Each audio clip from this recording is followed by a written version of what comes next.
My husband has a new stepmom, and she's pretty young, only 10 years older than me. Well, that's not the dilemma. I'm pregnant, and so is she. Now, in a family dinner, she announces that she doesn't believe the baby actually belongs to my significant other, aka her new son. Can you imagine the drama that unfolds when I demand, "Fine, how about we just take a DNA test? And besides, if I have to take a DNA test, you do too." Fair warning, this is going to be long. I just really wanted to share this with someone who isn't always caught up in a mess with me. There's a lot of background, but I promise it's worth it. My husband, Jay, and I just got back from our honeymoon a couple of weeks ago. This wedding has been a long time in the making. We've been together since high school, but friends all our lives. Since we didn't do anything big for the ceremony, we decided to go all out for the honeymoon. I'm talking a month and a half in all our favorite spots across the world. The best hotels, the best food, you name it, and we had it. I'm not saying any of this to brag. I just wanted to give you as accurate of a picture as possible. Considering we were gone for such a long time, Jay's father, my father-in-law, wanted to have a welcome back dinner to catch up. He's a total sweetheart, and both Jay and I adore him. So Jay accepted without running it by me first. Usually this would not be a problem.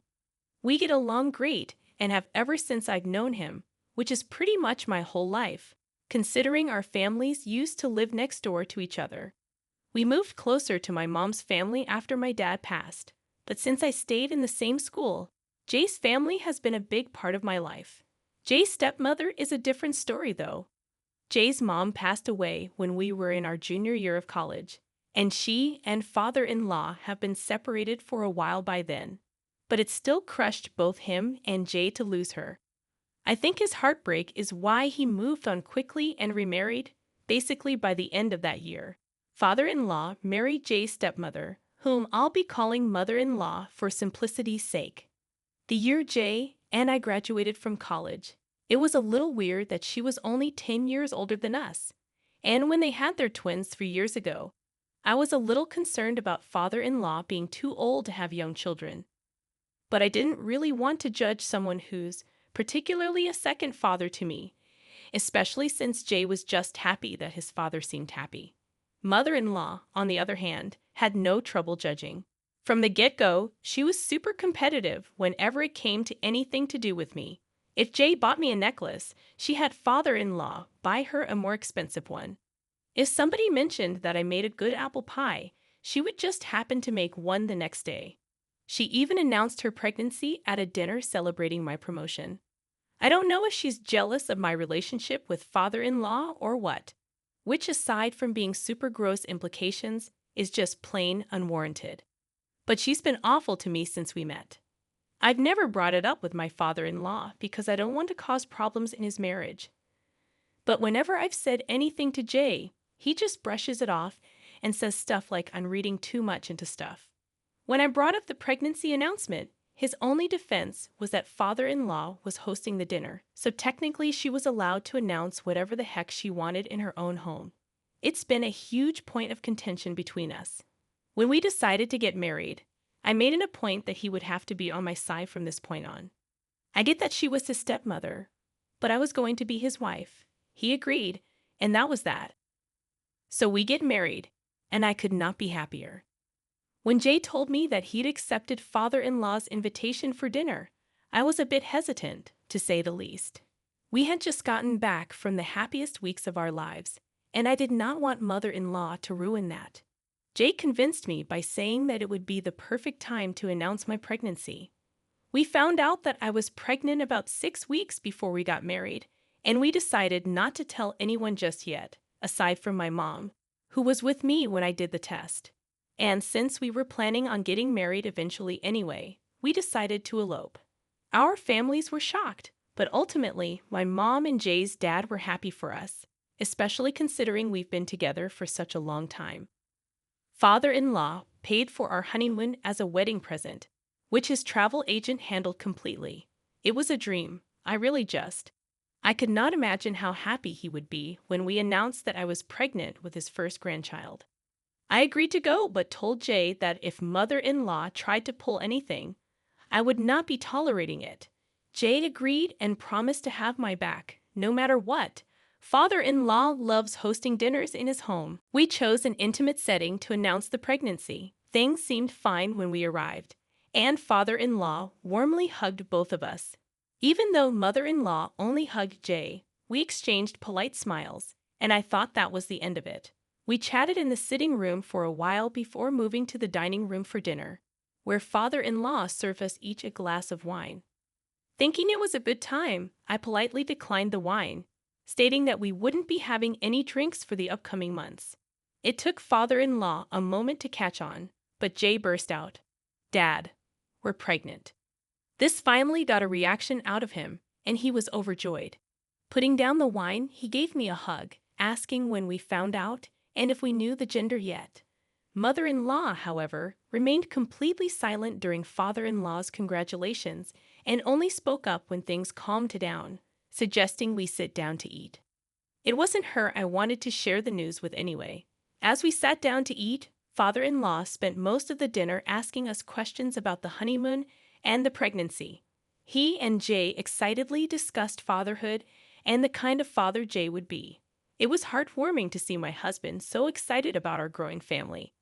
At that moment, I knew I had picked the right man to start a family with. Mother-in-law kept interjecting into their talk, mainly discussing what the twins were like when they were newborns and how Jay's dad had reacted when they were born.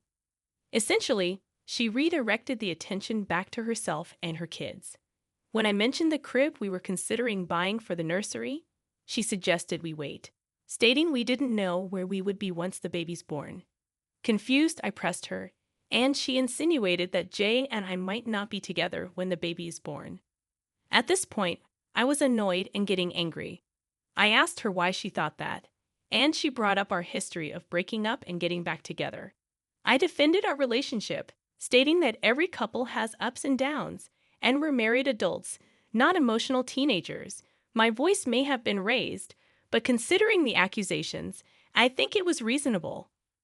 Father-in-law tried to calm her down, but she was determined to say her piece.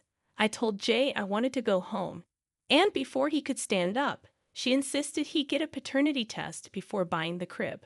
Father-in-law immediately told her to shut up, and Jay walked me out, fuming on the entire car ride home. I was upset not only at mother-in-law, but also at Jay, who had promised to have my back. He sat silently while his stepmother tore me apart. He assured me he would handle it and let mother-in-law know her behavior wasn't okay, but I'll believe it when I see it. Crushed by the hurtful words from someone important to my husband and father-in-law, I've only confided in my best friend, who thinks mother-in-law may be jealous of the relationship I have with Jay and father-in-law. I hope this isn't a sign of how my pregnancy will go, and if anyone has had similar experiences, please share below.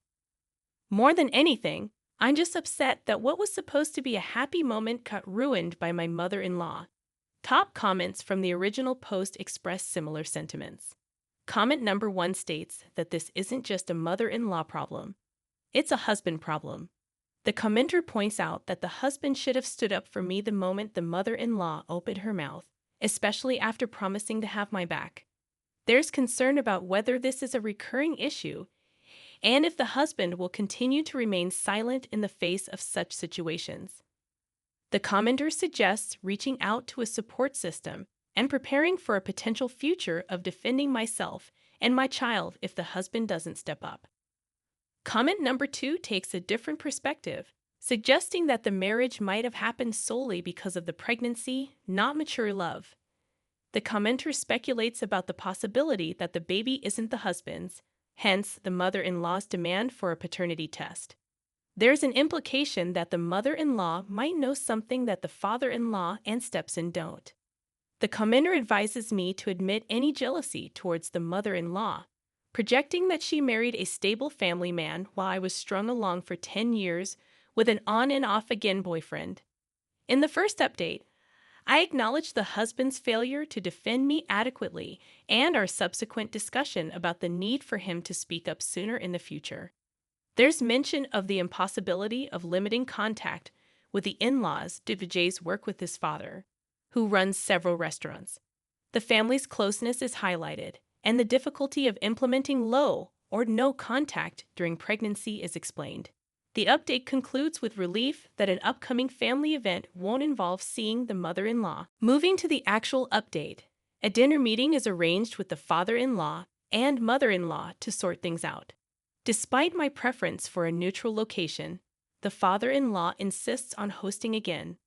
The dinner doesn't even begin before Jay addresses the issue, expressing regret for not saying anything the last time.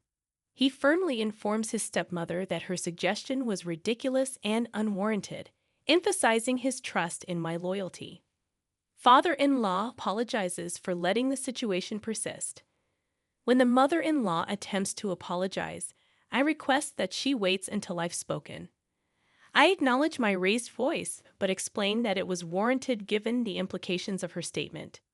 I agree to a paternity test, but only if she undergoes one as well, pointing out the inconsistency in her questioning the parentage of my unborn child, while never questioning her own children's paternity. When I tell you that I've never witnessed a grown woman losing her composure as loudly as she did, you'd be genuinely shocked by the volume she reached. She immediately tried to throw herself at me across the coffee table, her words becoming completely unintelligible by that point. I won't repeat the things she said to me, but Jay and I removed ourselves from the situation right away.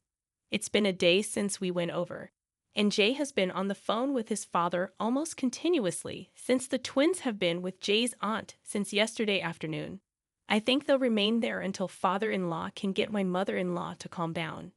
This is definitely not over yet, but I hope everything calms down soon for the sake of the children. Update number 2. Before I go on with the update, I want to thank everyone who read and responded to my initial post and update. They were long, venting out years of built-up stress into these extensive texts. I'm grateful that people took the time to reply with their experiences.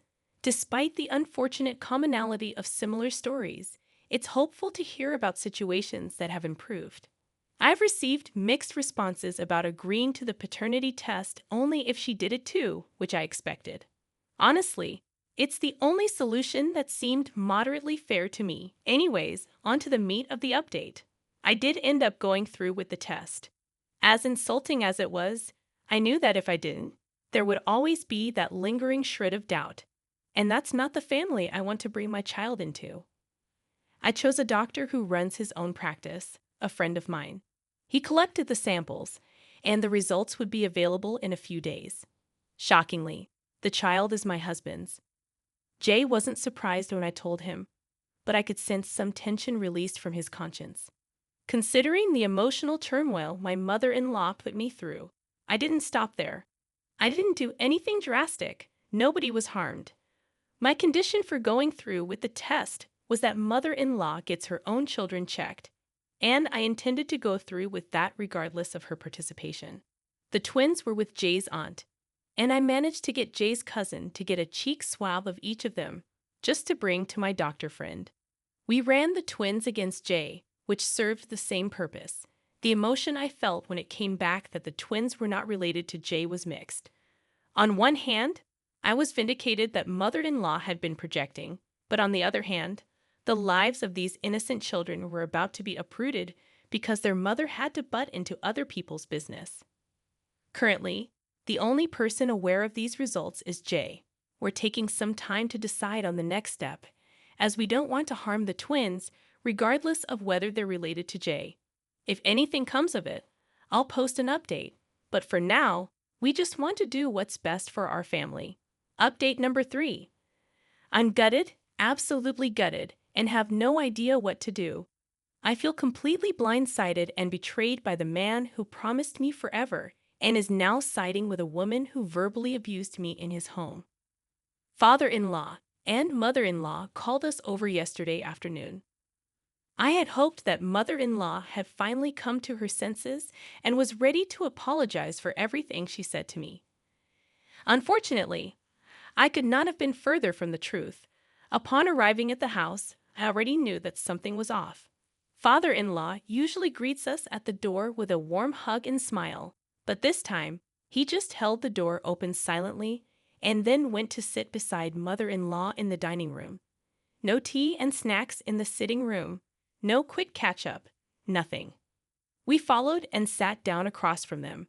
Father-in-law passed us a stack of papers and asked us if we knew that they were the results of the paternity test that my friend had performed for my child and the twins. I was completely caught off guard, as there was no way that father-in-law and mother-in-law should have access to those documents, as neither Jay nor I had contacted them about it. Jay was just as confused as I was, but father-in-law did not give us time to process anything before passing us another set of papers, both regarding the twins' parentage. It stated that Jay was the half-brother of both twins, which clearly contradicted the results on the first set of papers. Father-in-law explained that they had conducted a DNA test at a local clinic, saying that he had recently run a DNA test for the twins at the request of a relative. He felt obligated as a doctor to inform the parents of the situation. My friend had contacted father-in-law to tell him about the paternity test that I had him perform on the twins. But he didn't stop there. Father-in-law revealed that my friend sent over the results along with edited documents that stated the twins had no relation to Jay. My friend told him that I requested the documents to be edited. Jay asked me if this was true, but I was so caught off guard by the betrayal of my friend that I just froze. Unfortunately, father-in-law took this as an invitation to keep speaking. This is a man I've looked up to for most of my life, whom I held as a father figure after the death of my own father. And he had no remorse in telling my husband, his own son, that my friend had edited the results of my own paternity test. He had absolutely no empathy for the fact that I just wanted to give my child the best possible father it could have. I wanted Jay to be the father. I just don't see what father-in-law gains from tearing down everything that I was trying to build for my family. The whole time, mother-in-law just sat there with this stupid, smug look on her face, not saying a word. It was her fault any of this was happening in the first place, and she just sat there and smiled at me as though I was at fault for wanting to ensure that my children had a stable life with a reliable father. Jay was absolutely livid. I've never seen the man I love so angry, let alone directed at me. At first, I hoped that I could reason with him, but when it became crystal clear that he was unwilling to listen to me, I called my mother to come pick me up. I've been with her for the last few days, and Jay has not tried to contact me. Father-in-law and mother-in-law have not picked up any of my calls or responded to any of my text messages. My friend, the doctor who caused this whole mess, has completely ghosted me on everything. I plan to go down to his practice to confront him soon, but I just want to fix things with Jay first. I simply don't know what to do. I don't know how my life went from the perfect honeymoon and designing my dream nursery to this. Update number 4. For those of you tearing me apart in the comments section, you'll be happy to hear that Jay and I are separated. He told me that he's looking into an annulment. Father-in-law had the audacity to contact my mother about everything that happened, and even she's not happy with me right now. I'm completely isolated and alone, and the only person still on my side is my best friend, who has supported me through this whole mess without judgment. I really tried to remove myself from the situation and take the high road, but considering father-in-law's lack of tact and his willingness to interfere with my family, I just decided that I would fight fire with fire. I can't be bothered with people like the doctor who went behind my back to contact Jay's family. There are no records of our interactions, and pursuing that angle would be an all-around pointless matter for me. However, I mentioned in a previous update that father-in-law runs a few restaurants in my city. The way that he was able to grow his business so quickly was by employing cheap immigrant workers. Of course, father-in-law was more than willing to turn a blind eye if they happened to be undocumented, provided they did good work.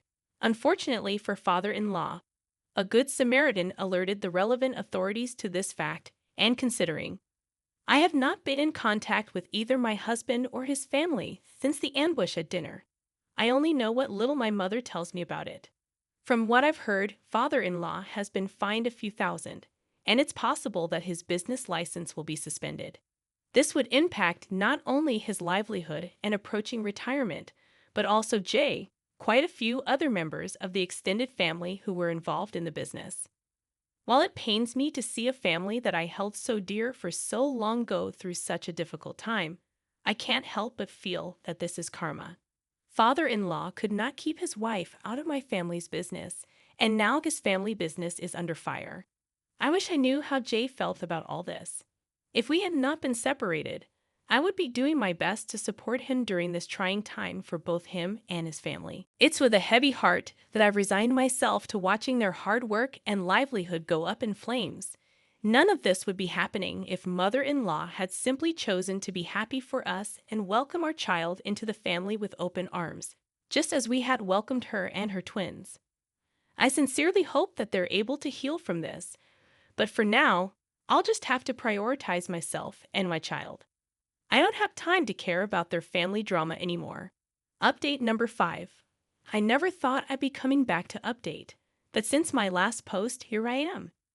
I don't know what ended up happening with my former father-in-law's business license, and frankly, I don't care. Jay and his family are dead to me, and they can continue living their picture-perfect life far away from me. I do know that he had to pay a hefty fine, and one of Jay's uncles, whom Jay was never a fan of, has taken over father-in-law's position for now. Overall, I'm more than happy with how my life has gone since exiting the toxic family. I've moved back in with my mom, who loves the company. She's come around to my point of view, given her desire to have a healthy relationship with her grandchildren, which I was so happy to see. The biggest update is that I've since started seeing the soon-to-be father of my child. We connected during a break that Jay and I were on before our engagement, and have since reconnected through a friend of my best friend. I'll be due any day now, and the father of my child will be by my side every step of the way. I'm overjoyed that I'll be able to bring my little bundle of joy into a complete family with a mother and a father who will love them unconditionally. So, thank you to those who commented on and interacted with my post positively, and to those of you who DM'd me support and my choices despite the onslaught of hate and ridicule from other commenters. It means more to me than I could ever express. I hope that each of you was able to find a happy ending that I know we all deserve. Top comments from the original post and all the updates. Comment number 1. I'm just glad everything worked out for you in the end. I know I'm going to get attacked from commenters into oblivion, but I don't care. You clearly have so much love in your heart for your family and your unborn child, and you just want to create the best possible life for them. I completely empathize as someone who grew up in a broken home with parents who were constantly at war with each other. I wish that my mother had done what you tried to do. Lord knows we would have had a better life today if she did. All the love and light to you and your kid.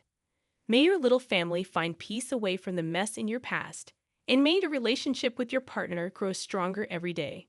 Comment number 2. I don't even know what to say. I mean, lady, you're crazy. This is what they say, don't stick your something in crazy. Did you report his father to the authorities? You might have gotten this man's livelihood taken away. I mean, a man with 2 young children that you claim to love and want the best for, like, holy hell, you're insane. I don't even want to get into the fact that you convinced a doctor to falsify test results so that you could, get your ex-mother-in-law thrown out. Like, what was even the goal there? Not even getting into the ethics of a doctor actually going through with what he did. The fact that you're trying to frame it as a betrayal of your trust is unhinged. I actually don't know how to react. Like, this can't be real, right?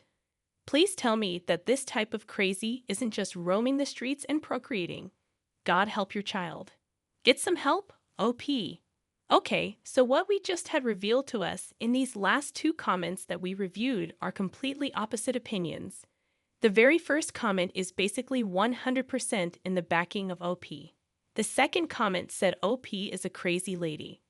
I mean, everything that she did, from the faking of the documents to getting the doctor friend to help, it just all led to pure toxicness.